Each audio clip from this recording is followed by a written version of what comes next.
décryptage qui s'intéresse aujourd'hui à la trépidante actualité politique de la RDC, actualité qui a ce mot glissement, transition. On parle également du dialogue, pré-dialogue, anti-pro-dialogue. La liste n'est pas exhaustive. Nous analysons donc ce sujet avec Jean-Jacques Mamba, porte-parole du MLC. Bonjour Monsieur Mamba. Bonjour. Alors, d'emblée, moi, je m'en vais vous poser la question de ce que vous inspire l'actualité politique de la RDC, en tout cas pour ces dernières semaines, le vote de la loi de répartition de sièges, sa promulgation, malgré cette qu'est-ce que je peux dire, cette interpellation, si je puis dire comme ça, d'un des députés de l'opposition, Clément Kankou, de la Cour constitutionnelle. Cette loi a été promulguée et il y a Matata qui est convoqué à la Cour constitutionnelle même, après la CENI, après Bochab et le vice-ministre des Finances. Qu'est-ce que ça vous inspire, cette actualité ? Écoutez, l'actualité est dominée d'abord par la question qui est une question nationale, celle du dialogue et celle dont vous venez de parler, notamment sur la répartition des sièges et ainsi que l'intervention de M. Clément Kankou. J'aimerais faire un petit point parce qu'apparemment il y a une certaine forme de confusion qui s'installe dans la tête des personnes qui suivent l'opposition dans cette démarche qui est aujourd'hui plus ou moins divisée sur cette question-là.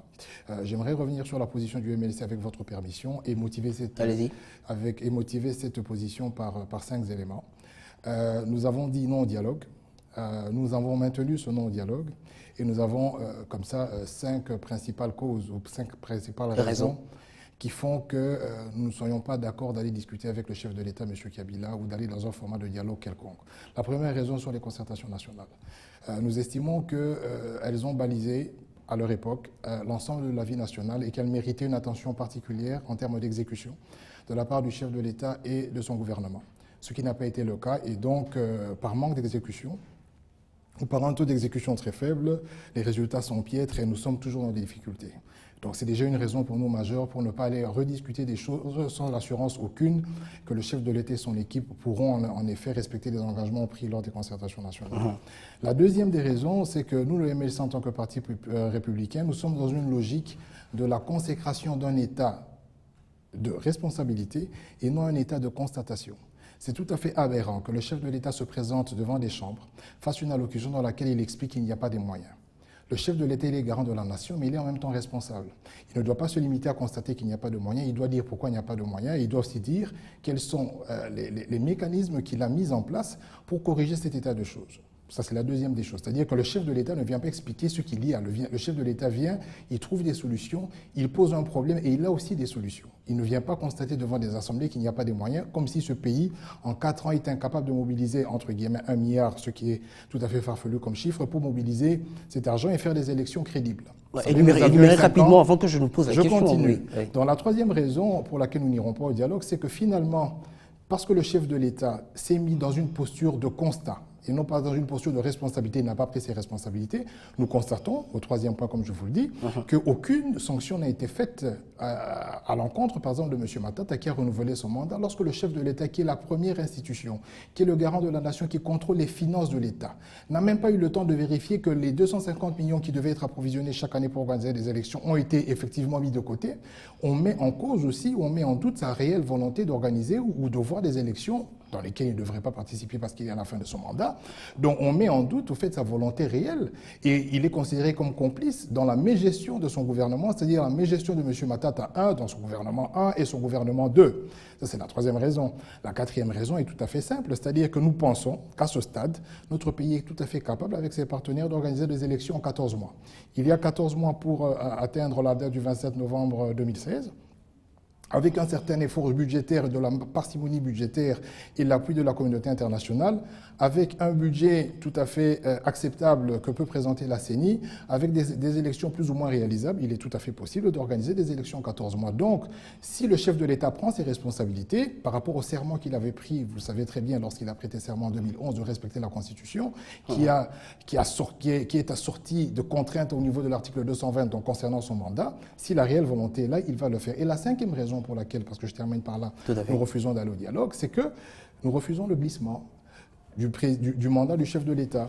Et les autres vont nous dire, comme certains gens, que voilà, écoutez, les sénateurs ont glissé, ainsi de suite. Les sénateurs n'ont pas glissé de manière ex nihilo, les sénateurs ont glissé parce que l'exécutif national n'a pas pris ses responsabilités, parce que la majorité a choisi à un certain moment de quitter de 2 tours à 1 tour. Et donc, lorsque nous avons fait les 1 tour pour la présidentielle, le 2e tour coïncidait avec l'élection des députés provinciaux, cela n'a pas été fait. Et donc, les responsables devaient être sanctionnés ou à la limite démissionner.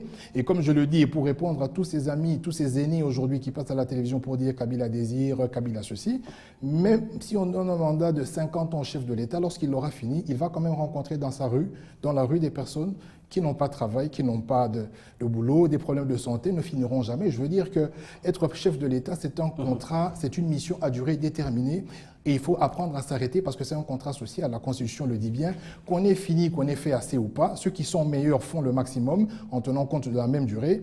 Il ne faudrait pas, aujourd'hui, que le gouvernement ou que le chef de l'État avec son équipe nous oppose leur incapacité pour obtenir un glissement alors que le chef de l'État est au pouvoir depuis plus de 10 ans. Si les choses n'ont pas été faites et après 50 ans d'indépendance, nous sommes un État incapable de prévoir les choses, je ne pense pas qu'en 2 ou 3 ans, comme je l'entends de la part de certaines gens qui font encore 3 ans de transition, on puisse améliorer la situation. Donc ce que nous disons, et pour conclure, c'est que nous voulons un État de responsabilité. La responsabilité, c'est quoi? C'est que lorsque vous êtes en charge d'exécuter une tâche et que vous avez les moyens pour l'exécuter, que vous ne l'exécutez pas, vous devez être sanctionné, quel que soit votre rang de responsabilité, quel que soit votre niveau de responsabilité, c'est-à-dire chef de l'État, Premier ministre. En 2 mandatures de M. Matato, en 2 gouvernements, il n'y a pas eu de sanctions, alors qu'il y a des obligations régaliennes, il y a des obligations constitutionnelles qui devaient être suivies, et elles n'ont pas été suivies. Donc je pense très bien que le chef de l'État devrait, en ce moment bien précis, prendre ses responsabilités en nous assurant à nous, l'opposition, la société civile et à la communauté internationale, que nous aurons bel et bien des élections crédibles et pacifiques en 2016. Très bien. Je vais laisser dire tout ce que vous vouliez. Voilà. Vous avez donné vos raisons de ne pas aller au dialogue, mais vous dites en même temps une chose, c'est-à-dire que l'on dit, le chef de l'État, puisqu'il n'y a que le chef de l'État qui revient dans votre bouche, le chef de l'État, ceci, comme s'il n'y avait pas de gouvernement, comme s'il n'y avait pas d'autres responsables à incriminer, comme vous l'avez fait avec le chef de l'État. Eh bien, maintenant, qu'est-ce qu'on doit faire? Si on devrait être réaliste, la réelle politique nous demanderait de faire quoi maintenant par rapport à toutes les raisons que vous venez d'évoquer? Je n'ai pas fait un focus sur le chef de l'État. Lorsque le chef de l'État va inaugurer un pont... C'est le mot qui est revenu le plus. Attendez, le chef de l'État va pour inaugurer un pont, va pour inaugurer un aéroport, vous avez le Premier ministre qui va inaugurer des stades municipaux, vous voyez très bien que les gens manquent à faire. Le chef de l'État, dans un État décentralisé, ne va pas inaugurer un aéroport, ou encore moins le Premier ministre inaugurer un stade municipal, alors que vous avez des autorités provinciales qui peuvent le faire. Donc ce que je suis en train de vous dire, c'est que... il n'y a aucune loi qui les empêche de le faire. Non, je dis, c'est de la déontologie, c'est de la logique. Nous sommes dans un État décentralisé. Le chef de l'État ne peut pas être dans les ponts, dans les mines, dans les aéroports et ainsi de suite. Le chef de l'État coordonne l'ensemble de la vie de la nation. Et vous avez un gouvernement qui doit être responsable devant le peuple et devant le Parlement, qui, chacun par rapport à sa ligne de responsabilité, doit présenter son bilan. Mais qu'est-ce qui se passe? La majorité consacre tous les efforts ou toutes les réalisations de la République, même le nouveau bâtiment, au nom du chef de l'État. Même quand il y a un petit chantier, vous verrez sous le haut patronage. On a vu en 2006 Jean-Pierre Bemba, voilà, qui était vice-premier ministre en charge de l'Ecofin. Oui. Comment on va dire, entrer dans la plate-bande du vice-ministre qui s'était chargé des affaires politiques quand il disait, gardez-vous de sortir le 30 juin 2006, date butoir de la transition. C'était pas ces plates-bandes. Non, entendons-nous bien, à ce moment-là, c'était le 1+4, il s'agissait bien... Et il pouvait le faire. C'est la présidence de la République. Il était vice-président, il a parlé en tant que vice-président. Mais cette comparaison n'est pas utile. Mais il avait un secteur clé. Écoutez, lorsqu'aujourd'hui, même un stade, c'est sous le haut patronage du chef de l'État. Même lorsque Congo-Airways qui est locataire, qui crée moins de 1000 emplois, on dit nous remercions le chef de l'État. Ben voilà, nous l'opposition, nous avions compris que tout c'est le chef de l'État. Et parce que lui, il est tout, nous disons le chef de l'État doit prendre ses responsabilités parce que nous suivons le modèle qui nous est imposé par la majorité que de vénérer une personne, demander à ce qu'elle ait un mandat extensible parce qu'on dit totondioté, alors qu'en réalité, comme je vous le dis, c'est une mission à durée déterminée et lorsqu'elle est finie, elle est terminée. Donc il faut faire le maximum dans les délais prescrits. Alors, Jean-Jacques Mamba, vous avez demandé au chef de l'État de prendre ses responsabilités et il les a prises quand il demande à ce qu'on dialogue. Non, vous savez qu'est-ce qui se passe? N'est-ce pas prendre ses responsabilités? Non, qu'est-ce qui se passe? Nous avons un problème qui est sérieux. OK? Le problème que nous avons, c'est que nous sommes dans un cycle électoral où nous avons plus ou moins 7 élections qui sont programmées. Vous avez bien vu que la CENI vient de faire un nouvel appel d'offres, enfin un nouvel appel à concertation pour discuter autour de la faisabilité du calendrier parce que nous avons accumulé un grand retard. Lorsque nous disons le chef de l'État doit prendre ses responsabilités, c'est d'abord un engagement et matérialiser sa volonté réellement qu'il y ait une passation de pouvoir en 2016 telle que le recommande notre Constitution, parce que pour les autres élections, vous le savez très bien, il n'y a aucune élection qui a sorti d'une contrainte constitutionnelle dans une disposition verrouillée, tel que c'est le cas pour le mandat du président de la République. Maintenant que tout a échoué, maintenant que la révolution de la modernité n'a pas marché, maintenant que rien n'a presque fonctionné, je vais le dire comme ça, excusez-moi, je parle en tant qu'opposant, le chef de l'État peut nous laisser un grand héritage. Et je pense que John Kerry des États-Unis lui a dit, aujourd'hui, si M. Kabila s'engage à organiser ses élections, c'est-à-dire à pousser son gouvernement, à réunir les moyens nécessaires, à donner les moyens à la CENI pour enrôler les nouveaux majeurs et solliciter aussi l'appui des partenaires pour qu'en 2016 il y ait passation de pouvoir, ça sera l'un des premiers présidents et des plus grands d'Afrique, parce que d'abord, il aura fait très jeune, mais aussi, dans une certaine mesure, il aura donné la chance à ce pays de connaître la vraie alternance. Parce que qu'est-ce qui se passe aujourd'hui? La vraie alternance, ce n'est pas de dire, M. Kabila, vous devez quitter parce qu'il y a M. Tshisekedi ou M. Bemba qui va vous remplacer. Il peut se faire que M. Minakou remplace aussi. Mais nous devons garantir ce principe parce que c'est un contrat social. Le contrat social veut qu'à un certain moment, nous ayons des durées bien déterminées pour exercer des fonctions et que nous fassions le maximum pendant ces durées. Pas faire des photos des TGV comme on a vu pendant les campagnes, faire beaucoup de photos et ne rien faire à la fin. Mais la campagne, elle est faite pour ça, pour séduire. Non, la campagne, il ne faut pas confondre la campagne et la démagogie. Vous savez que, par exemple, à Abidjan, il y a des trams aujourd'hui. En Éthiopie, il y a des trams. On nous a présenté des TGV depuis 2006. Il n'y a rien de tout ça. Personne n'avait parlé. Le réseau personne urbain, n'avait parlé à ce que moi. Est-ce que vous aviez vu la photo qui était à la gare centrale? Attendez, TGV. Non, est-ce que vous avez vu la photo qui on était à la gare centrale? On n'est pas là pour parler de. On est là pour parler de problèmes politiques actuels de notre pays. Vous, MLC, avez des candidats à l'élection des gouverneurs de nouvelles provinces. Cette élection ne va peut-être pas être organisée. Que devrions-nous faire? Il y a un certain nombre de membres de la majorité et même de l'opposition dite nationaliste qui préconisent la nomination de gouverneurs et vice-gouverneurs. Ici, gouverneur de l'opposition, vice-gouverneur de la majorité et vice-versa. Mais écoutez, ce sont des Qu'est-ce que vous en propositions. pensez? Non, ce sont des propositions. Je ne pense pas que le MLC ait déjà communiqué à ce sujet dans le sens de faire une réunion et de faire des propositions. Moi, je pense bien que nous avions présenté nos candidats parce que la CENI avait convoqué le scrutin. Ces difficultés-là proviennent du fait que les électeurs qui sont faits au suffrage indirect, donc les députés provinciaux, sont hors mandat. Il serait tout à fait aberrant, dans une logique d'un État normal, qu'un député sans mandat puisse élire un gouverneur. D'autant plus qu'il était prévu que nous ayons des élections provinciales cette année. Donc tout ce désordre est organisé par qui? C'est aussi aberrant de présenter des candidats pour des élections dont les électeurs ne sont pas. Non, il faut faire. Non, l'aberration, c'est le fait que les députés provinciaux hors mandat vont élire des gouverneurs. Mais l'aberration, ce n'est pas le fait de gérer une cité. Non, pas du tout. Mais vous avez des électeurs qui n'ont pas le mandat, comment vous pouvez présenter des candidats? Vous entrez dans l'aberration. Non, c'est ça la cacophonie. Mais ne pas agir, laisser une province nouvellement créée sous prétexte que ceux qui vont nous élire n'ont pas de mandat, ça c'est la responsabilité de ceux qui organisent. Mais nous avons la responsabilité d'assumer. Ce n'est pas de la responsabilité de ceux qui participent. Non, de ceux qui organisent. Pas de la responsabilité de ceux qui participent. Je vais vous donner un exemple. Par exemple, nous avons des sénateurs qui sont hors mandat. Est-ce que nous devrions quitter l'Assemblée parce que le mandat est terminé? Non. Ceux qui n'ont pas organisé les élections assument. Mais nous devons continuer à faire notre travail de sénateur, notre travail de député provincial. Donc ce que je suis en train de vous dire, c'est quoi? C'est que lorsque vous avez un mandat du peuple, parce que ceux qui vont élire les députés MLC, les gouverneurs MLC, ce sont les députés MLC qui continuent à parler au nom du peuple et à travailler pour le peuple. Donc ils vont élire leurs gouverneurs. Ça, c'est une logique d'exécution. Mais au niveau de l'organisation, ça n'a rien à voir. Il ne faut pas comparer l'exécution et l'organisation même de ce scrutin. Donc si le scrutin est mal organisé, nous n'allons pas dire nous allons abandonner notre province aux mains des personnes, entre guillemets, qui n'ont pas la capacité, qui n'ont pas montré qu'ils sont capables depuis 10 ans, sous prétexte que c'est mal organisé. Nous n'allons jamais le faire. Ça, c'est un suicide. Mais maintenant que ces élections sont renvoyées sine die et qu'elles devaient correspondre avec l'élection locale et provinciale qui doivent précéder l'élection définitive des gouverneurs, qu'est-ce qu'on devrait faire? On reste dans l'État, on laisse la situation pourrir? Écoutez, on fait quoi? en ce moment-ci, d'abord, il faut savoir que nous avions introduit un mémo au niveau de la CENI à l'époque pour qu'on puisse avoir un calendrier consensuel.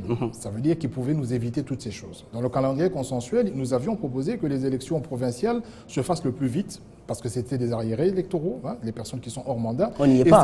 ça allait nous éviter tout cela.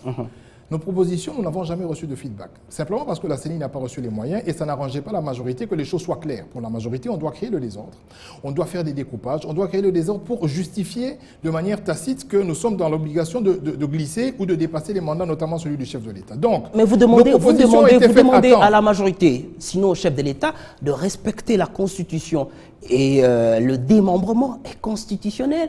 Ça devrait être fait au bout de 3 ans. On le fait maintenant et vous dites qu'on ne devrait pas le faire. Je ne dis pas qu'on ne devrait pas le faire. Cette loi est de 2006, monsieur. On ne va pas la promulguer. Mais on devrait le faire depuis... Je vais vous expliquer. Nous sommes d'accord sur un point avec vous. C'est qu'il faudrait bien rapprocher les administrés de ceux qui On est d'accord, oui. Pour faciliter le développement intégral. Donc nous ne sommes pas contre cette loi.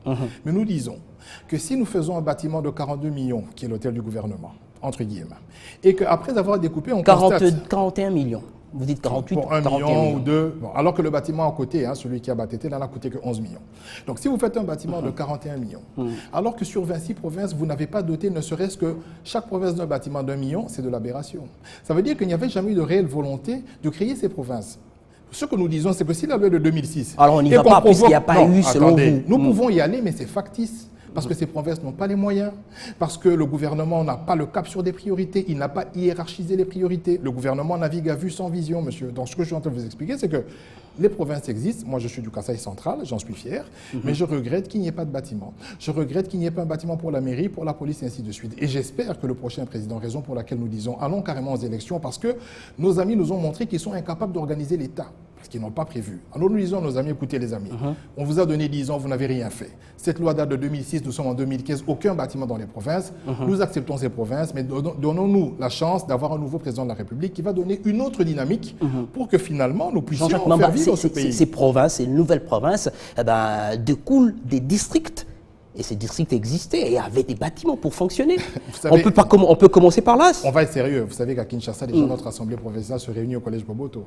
Donc je ne vais pas aller plus loin. Lorsque vous allez à Chouapa, vous allez à Chopo, vous allez à Lomami et tout ça, vous n'avez rien du tout. Il y a des gens qui se réunissent sous des manqués. D'abord, pour les provinces anciennes, il n'y a pas d'assemblée provinciale. Regardez même à l'Équateur, ils n'ont pas de bâtiment. Donc on ne va pas se leurrer. Un État qui prévoit ne va pas mettre 42 millions sur le boulevard alors qu'il est en train de créer simultanément 26 provinces et qu'il n'a doté ces provinces d'aucun bâtiment. Non, on devrait laisser encore ces ministères éparpillés dans la ville, locataires de surcroît. Attendez, cette situation de locataire, elle date de quand? Elle date de plus de 20 ans.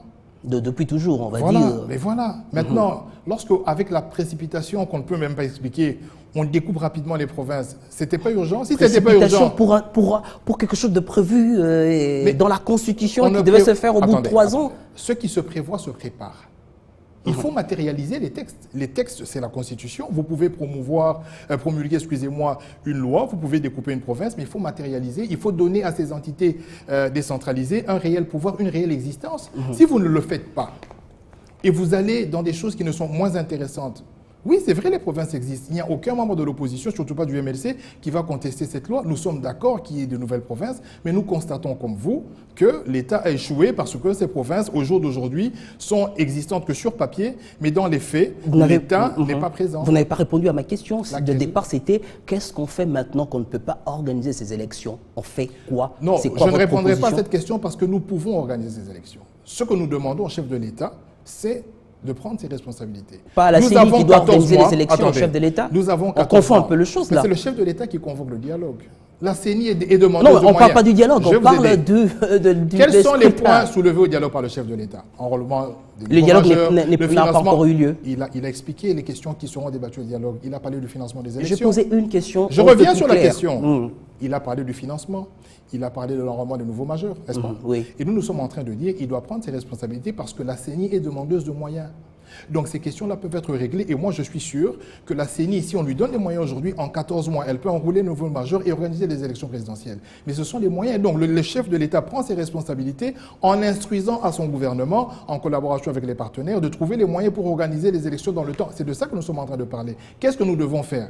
Demander au chef de l'État de prendre ses responsabilités et d'organiser l'État tel que... L'élection de gouverneurs. Nous en sommes encore à l'élection de gouverneurs. Monsieur, pour l'élection des gouverneurs, même la CENI a jeté le tablier. Mais c'est ça de cela qu'on parlait. Donc, on fait quoi pour ces nouvelles provinces? Mais monsieur, qu'est-ce que vous voulez que nous fassions? Nous ne sommes pas organisateurs des élections. Le jour que la CENI va Votre convoquer, petite idée, vous êtes d'opposition, vous nous proposez. disons que nous devrions, et je vous ai parlé de ce mémo, nous devrions faire un cap sur les élections provinciales qui étaient prévues en octobre. Et dans l'entretemps? Et dans l'entretemps, on pourrait voir dans quelle mesure ces entités décentralisées peuvent être administrées.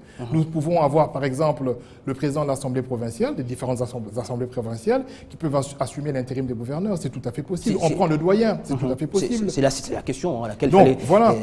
Non, en fait, je suis en train de vous expliquer parce que finalement, on ne se comprend pas. Lorsque je vous parle de la responsabilité non, du moi chef je de vous l'État, comprends très bien, mais vous semblez trouver que c'est une légèreté, mais pourtant, tout le problème que nous avons aussi, c'est la responsabilité du chef de l'État. La seule. Ce sont vos mots à vous et je vous en vous êtes responsable. Alors, on parle du dialogue, c'est l'autre sujet. Vous êtes contre le dialogue, chat et chaud d'écrin, l'eau froide. Vous avez participé aux concertations nationales et ça a fini par le débauchage, vous allez l'appeler comme ça, de certains de vos hauts cadres. Du coup, vous êtes méfiant et avec vous l'UNC et pourtant, si pas vous, parce que vous avez participé aux concertations, l'UNC et les autres qui... aujourd'hui sont divisés, déjà à l'époque réclamaient à corps et à cri le vrai dialogue. Et maintenant que nous en sommes à ce dialogue, tant réclamé, on se rebiffe. On demande dans un premier temps l'enrôlement de nouveaux majeurs et maintenant c'est l'enrôlement général tout en craignant le glissement.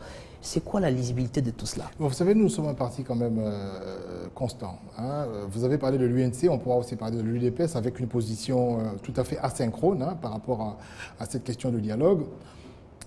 Nous avons gardé la même ligne, parce que pendant les concertations nationales, nous l'avions dit. Notre ligne était de dire, oui, c'est vrai qu'il y avait des élections chaotiques en 2011, reconnues même par le chef de l'État, et c'est en ce moment-là qu'il fallait faire le dialogue. Mais malheureusement, à cette époque-là, le chef de l'État ne voulait rien entendre. Et M. Mende nous l'a bien fait comprendre en 2011 que toutes les institutions étaient en place, il n'y a pas lieu de dialoguer, on va dialoguer sur quoi? Maintenant, ce n'est plus nous qui demandons le dialogue, c'est le chef de l'État qui demande le dialogue parce que finalement, ce qui a été dit en 2011 était faux. Mais lorsqu'il demande le dialogue en présentant des impossibilités, alors que pour nous, ce ne sont pas des impossibilités, ce sont des impossibilités organisées, nous disons non, nous n'allons pas participer parce que finalement, qu'est-ce que c'est? Aller discuter sur des questions électorales alors qu'il suffit de demander au gouvernement de mettre les moyens pour que la CENI fasse son travail. La CENI n'a pas de moyens, de limite technique. La CENI a une limite financière parce qu'elle n'a reçu que 17% de ce qui... Les 23 contraintes évoquées par la CENI sont que de contraintes financières. Elles sont d'origine financière. Il faut donner les moyens pour faire le travail. Et si vous regardez le soubassement de toutes ces contraintes, elles sont financières. Et nous sommes bloqués parce que la CENI n'a pas ce moyen. Nous sommes bloqués parce que le président n'a pas pris ses responsabilités en instruisant son gouvernement de payer. Très bien, nous sommes bloqués. La CENI renvoie cette espèce de patate chaude au gouvernement qui doit donner, donc, disponibiliser, je vous vois venir, disponibiliser les moyens qui ne viennent pas. La réelle politique ne vous oblige pas à aller dialoguer, non. Puisque la CENI dit qu'elle est un organe technique, pas politique, et que c'est aux politiques de s'entendre sur... Pas plus tard que la semaine passée, la modification de son calendrier. Pas plus tard que la semaine passée, nos partenaires internationaux sont demandeurs d'un calendrier et d'un budget réalisable. N'ont jamais mis tout l'argent qu'on leur demande, vous savez cela. Ni en 2006, ni en 2011. Regardez, d'abord ce budget-là, il est farfelu, celui d'1 milliard. Nous devons d'abord nous mettre d'accord... Les États-Unis, grands bailleurs, donnerait que 30 millions. Attendez, nous devons d'abord nous mettre d'accord sur quel type d'élection nous allons faire. Est-ce que nous allons prendre les élections provinciales, locales, municipales et le tout, ou nous allons postposer certaines élections? Dès que nous nous mettons d'accord, parce que nous, notre proposition, c'était que les locales et municipales soient postposées après 2016, dès que nous nous mettons d'accord d'abord sur le type d'élection, après on va se mettre d'accord sur le budget. Mais il me semble bien que le gouvernement n'a sollicité aucun... La communauté internationale nous dit très bien qu'elle n'a reçu aucune demande du gouvernement, et je me rappelle très bien, M. Mende, de dire avec toute l'arrogance que je lui reconnais, que le gouvernement n'avait pas de problème de moyens. Il nous l'a dit il y a moins d'1 année que les élections se feront parce que le gouvernement a des moyens. Donc le même gouvernement dit avoir des moyens et 6 mois après vous dit qu'il n'a pas d'argent et vous voulez qu'on les prenne au sérieux. Donc monsieur, ce que je dis c'est ceci. Nous avons la capacité, nous Congo, de mobiliser les ressources nécessaires pour organiser des élections et donner aussi les moyens à la CENI de faire l'enrôlement des nouveaux majeurs et se déployer pour que ces élections-là existent. C'est une question de volonté. Et nous demandons au chef de l'État de prendre ses responsabilités parce que notre pays a la capacité de le faire, pas simplement avec ses fonds propres, mais en sollicitant aussi l'aide des partenaires, cela sera fait. On l'a fait en 2006, on l'a fait en 2011. On n'a organisé pas toutes les élections, ni en 2006, ni en 2011, par justement faute de moyens. Merci beaucoup Jean-Jacques Mamba. Je rappelle que vous êtes porte-parole du MLC, Mouvement de libération du Congo, de Jean-Pierre Bemba. C'est moi qui vous remercie, monsieur. C'est la fin de ce décryptage. Rendez-vous à un prochain numéro.